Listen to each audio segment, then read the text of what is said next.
You cannot leave your mind behind. Sometimes in life, you will want to go to a new place, a new country, a new city, and just start again. It's that desire of paradise. But this is actually called a geographical cure, by the way, a very fascinating psychological trait that we have, a desire to leave and start again. But what I've noticed living in many different countries in the world is that when you meet people, they always take their mind with them. Of course, it's always interesting, amazing, and you look on Instagram and all other social medias and you see the amazing life people have, but most people are actually very down and depressed. It can be very lonely and isolating.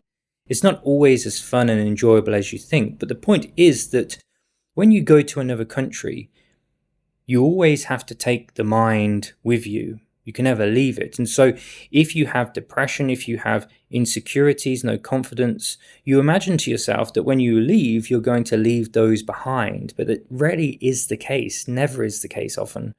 I've met many people and they were very down and depressed, often older people, and they came to countries to retire or to live again. And they're on their own, they're single.